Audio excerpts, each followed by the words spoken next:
بھڑکتی ہوئی آگ میں داخل ہونے سے قبل حضرت خلیل اللہ کے چہرے کے تیور دیدنی تھے. چہرے پہ کوئی گھبراہٹ نہیں تھی کہ مجھے آگ میں ڈال دیا جائے گا اور میں جل کے راکھ ہو جاؤں گا. وہ اس نشہ محبت میں تھے کہ یہ جو کچھ ہو رہا ہے میرے رب کے نام پہ ہو رہا ہے. تو اگر آگ میرے وجود کو راکھ بھی بنا دے تو یہ میری سرخودی ہے، یہ میری کامیابی ہے. اور وہ مسکراتے ہوئے آگ کی طرف بڑھے. حضرت جبریل امین حاضر خدمت ہو کے عرض گزار ہوئے، اگر آپ کہیں تو میں اللہ کی بارگاہ میں عرض کروں کہ اس آزمائش کو ٹال دیا جائے. تو فرمایا کہ میں تو آپ سے نہیں کہوں گا. تو کہا آپ اللہ کی بارگاہ میں خود عرض کر لیجئے. تو کہا کہ ان کفار کے دل میں کس نے یہ خیال ڈالا؟ کہا رب جلیل نے. کہا اگر جلیل کی یہ مرضی ہے تو خلیل کی بھی یہی مرضی ہے. جے سونا میرے دکھ وچ راضی تے میں سکھ نو چلے ڈاواں. اگر وہ اس پہ راضی ہے کہ میں آگ میں جلوں تو میں 100 جان سے قربان ہونے کے لیے تیار ہوں. پھر بھڑکتے ہوئے شعلے اور آگ کا وہ روشن الاؤ کہ اگر کوئی پرندہ بھی اڑ کے گزرے تو وہ بھی جل بھن کے کباب بن کے گر پڑتا. بے خطر کود پڑا آتش نمرود میں عشق، عقل ہے محو تماشائے لبے بام. ابھی بنیرے پہ کھڑی عقل سوچتی رہ گئی لیکن عشق نے چھلانگ بھی لگا دی. لیکن پھر جو کامیابی سمیٹی، جو کامرانی ہاتھ میں آئی، عزتوں کا جو تاج پہنایا گیا وہ انہی کا مقصوم تھا. اب حضرت سارہ سلام اللہ علیہا سے نکاح ہوا تو اولاد کی نعمت سے مالا مال نہیں کیے گئے. یہ ایک آزمائش تھی. اولاد تو ماں باپ کے سینے کا قرار ہے، روح کی تسکین ہوتی ہے. ان کو دیکھ کے وہ دوبارہ سے جوان ہو رہے ہوتے ہیں. ان کی کلفتیں تکلیفیں اولاد کو دیکھ کر کے مٹ جاتی ہیں. اور پھر اولاد بھی عمر کے آخری حصے کی ہو تو اس کو دیکھ کر کے جو تسکین بوڑھے باپ کو ہوتی ہے، میرے پاس تو ایسے لفظ نہیں ہیں کہ میں اس کیفیت کو بیان کر سکوں.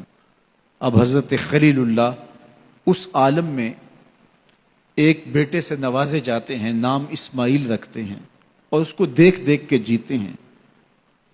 لیکن اللہ نے ایک اور آزمائش ان پر ڈالی. کہا اس بیٹے کو اور اس کی ماں کو ایسی وادی میں چھوڑ آؤ جہاں انسانی وجود کیا حیوانی وجود بھی نہ ہو. اب یہ بات کہہ لینا بھی آسان ہے، سن لینا بھی آسان ہے، لیکن عملاً گزرنا پڑے تو دن کو تارے نظر آ جائیں. لیکن اللہ کا خلیل اللہ کے حکم کی تعمیل میں اپنی جوان سال بیوی اور نو مولود بیٹے کو لے کر کے وادی غیر ذی زرع میں پہنچتا ہے، جہاں آج مکہ المکرمہ ہے. آج تو وہاں آبادیاں ہیں، رونقیں ہیں. اس وقت جلے ہوئے سیاہ پہاڑ جیسے فولاد پگھلا کے ڈال دیا گیا ہو. کہیں کوئی چشمہ نہیں ہے، کہیں کوئی سبزہ نہیں ہے، کوئی حیوانی وجود نہیں. وہ وادی جس میں وحشت بھی قدم رکھتی تھی ڈر ڈر کے، جہاں پھرتے تھے آوارہ تھپیڑے باد سر سر کے، جہاں پر گھاس اگتی ہے، جہاں نہ پھول کھلتے ہیں، مگر وہ سرزمیں ہے آسماں بھی جھک کے ملتے ہیں.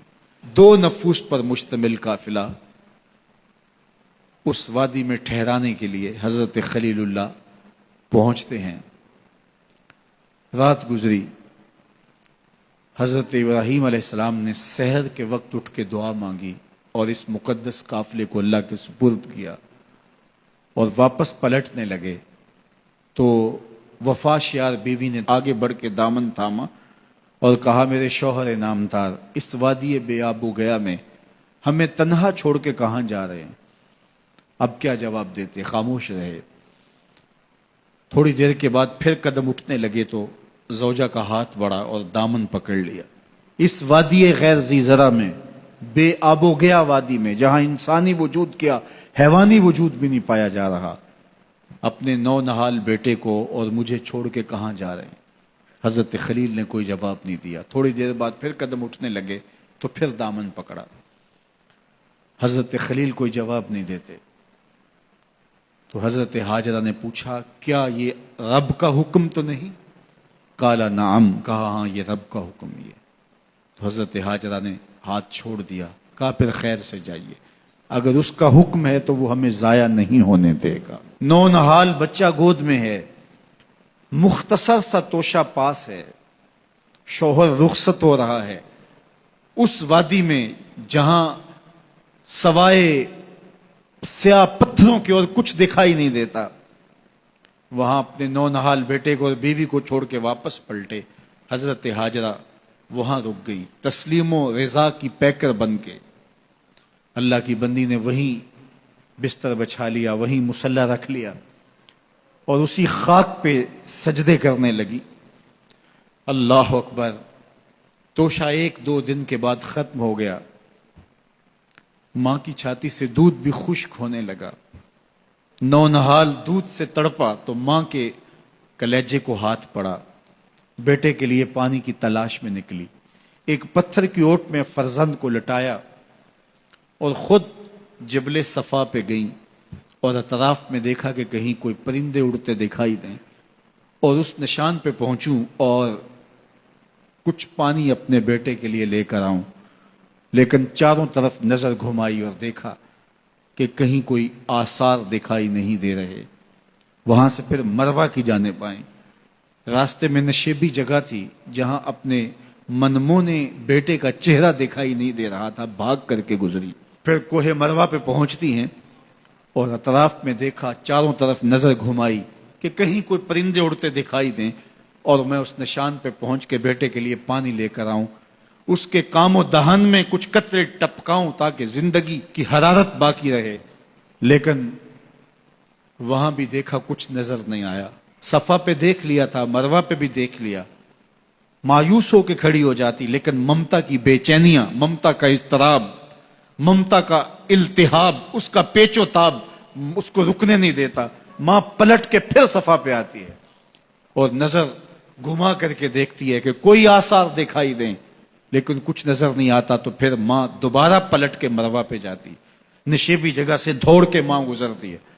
آج کا صفا مروہ نہیں تھا جہاں سنگے مرمر لگے اور اے سی چل رہے ہیں، یہ ایک سنگلاخ پہاڑوں کے دامن میں سخت اور صعوبت بڑا سفر تھا، اور ایک خاتون جو پیاس سے نڈھال ہے، بھوک سے بے چین ہے اور بیٹے کا دکھ کلیجے پہ لیے، اور سامنے پتھر کی اوٹ میں اس کے سائے کے اندر تڑپتا ہوا بیٹا اس کی نگاہوں کے سامنے ہے۔ ماں پھر مروہ پہ پہنچتی ہے، دیکھتی ہے کہ وہاں بھی کوئی آثار نمودار نہیں ہوتے، لیکن بے چینی، بے قراری، التہاب، پیچ و تاب، اضطراب، بے چینیاں ماں کو پھر صفا پہ لے آتی ہیں۔ صفا سے مروہ، مروہ سے صفا، نشیبی جگہ سے بھاگ کے گزرنا، یہ ماں کی بے قراریاں ہیں۔ جب ماں 7ویں چکر میں مروہ پہ پہنچتی ہے تو ادھر دیکھا کہ بیٹا ایڑیاں رگڑ رہا ہے، تو بیٹے کے ایڑیاں رگڑنے سے ماں کا دل دھک کر کے بیٹھ جاتا ہے کہ بیٹا زندگی کی آخری ہچکیاں لے رہا ہے۔ ماں تھی، تھکی ہوئی ماں، 7 چکر لگا چکی ہے، پیاس سے چور اور بھوک سے تڑپتی ہوئی ماں ممتا سے مجبور ہو کے وہاں سے دوڑی کہ میں آخری لمحے اپنے بیٹے کو اپنے سینے سے چمٹا لوں، اس کے چہرے کی بلائیں لوں۔ ماں جب قریب آئی تو منظر بدلا ہوا تھا۔ کیا دیکھا کہ معصوم ایڑیاں رگڑ رہا ہے اور پانی کا چشمہ طواف کر رہا ہے، پاؤں سے پانی پھوٹ رہا ہے اور پانی بہہ کے پھیلنا چاہ رہا ہے، تو جلدی سے منڈیر کرتے ہو کہا زمزم رک جا، رک جا۔ فرمایا حضور نے کہ اللہ بھلا کرے سیدہ حاجرہ کا، اگر وہ زمزم کہہ کے پانی کو روکتی نا تو یہ پوری روئے زمین پہ پھیل جاتا۔ اب اللہ تعالیٰ نے پانی کا اہتمام کر دیا اور یہ چشمہ جو حضرت اسماعیل کے قدموں کا فیضان ہے، قیامت تک کے لیے فیض بانٹ رہا ہے۔ ہزاروں سال ہو گئے، لوگ وہاں بھی پیتے ہیں اور اپنے اپنے ممالک کے اندر بھی یہاں سے بھر کے لے جاتے ہیں، لیکن یہ چشمہ کبھی بھی خشک نہیں ہوا اور اس کا پانی لوگوں کو آج بھی فیض دے رہا ہے، اور یہ دوا بھی ہے، شفا بھی ہے، غذا بھی ہے۔ یہ پانی جو ہے وہ نور و نکھت سے مالا مال ہے، اور یہ حضرت سیدنا اسماعیل کے قدموں کی سوغات ہے۔ کائنات کا کوئی مشروب اس پانی کی عظمتوں کو چھو بھی نہیں سکتا، اس لیے کہ اس نے ایک پیغمبر کے بوسے لیے، ایک پیغمبر کے قدم چومے ہیں۔ اب حاجی جب وہاں جاتا ہے صفا مروہ پہ، تو جن کو حج یا عمرے کی سعادت نصیب ہوئی وہ تو اب یہاں نہیں ہوں گے، وہ تو تصور میں وہاں گھوم رہے ہوں گے کہ وہاں کیسا دل آویز منظر ہوتا ہے جب آپ تھوڑا سا صفا پہ چڑھ کے یا مروہ پہ چڑھ کے لوگوں کو بھاگتا ہوا دیکھتے ہیں تو وہ تصور دل کھینچتا ہے، اور انسان صدیوں پیچھے اپنے آپ کو لے جاتا ہے کہ یہ وہ جگہ تھی کہ سیدہ ہاجرہ یہاں اپنے بیٹے کے لیے دوڑی تھی، اور انہیں بیٹے کے لیے پانی چاہیے تھا، اور وہ پانی کی تلاش میں کبھی صفا اور کبھی مروہ پہ جا رہی تھی۔ آج حاجی کی بغل میں پانی کی بوتل، اور یہ کیوں دوڑ رہا ہے؟ سیدہ ہاجرہ تو میلین اخضرین کی جگہ، وہ نشیبی جگہ، وہاں بھاگ کر کے اس لیے دوڑی تھی کہ وہاں بیٹے کا من موہنا چہرہ نظر نہیں آتا، اور یہاں ماں بیٹا اکٹھے دوڑ رہے ہیں، تو یہ کیوں دوڑ رہے ہیں؟ پانی کے کولر جگہ جگہ نصب ہیں، پانی نہیں چاہیے تو پھر بھی دوڑ رہے ہیں۔ کہا اے ہاجرہ تو نے حد کر دی، لیکن جس جگہ پہ تو دوڑی تھی قیامت تک اس جگہوں پہ زمانہ دوڑتا رہے۔ یہ پروٹوکول ہے، یہ اعزاز ہے، یہ تکریم ہے سیدہ ہاجرہ سلام اللہ علیہا کی۔ ولی بھی دوڑتے ہیں، شہنشاہ بھی دوڑتے ہیں، کج کلا بھی دوڑتے ہیں، بوڑھے غریب امیر سارے دوڑ رہے ہیں، بچے بھی دوڑ رہے ہیں۔ اللہ اکبر کہا اے ہاجرہ جن راہوں پہ تو دوڑی ان راہوں پہ امام الانبیاء بھی سعی کریں گے، ان راہوں پہ نبی بھی دوڑیں گے، غوث کتب ابدال اور ولی بھی دوڑیں گے۔ اللہ اکبر، اس دوڑنے کو عبادت بنا دیا گیا۔ انہیں تو پانی چاہیے تھا اس لیے دوڑی، حاجی پانی کے لیے نہیں دوڑ رہا، سیدہ ہاجرہ کی اس ادا کو ادا کر رہا ہوتا ہے۔ تو ذرا دیکھیے پلٹ کے ماضی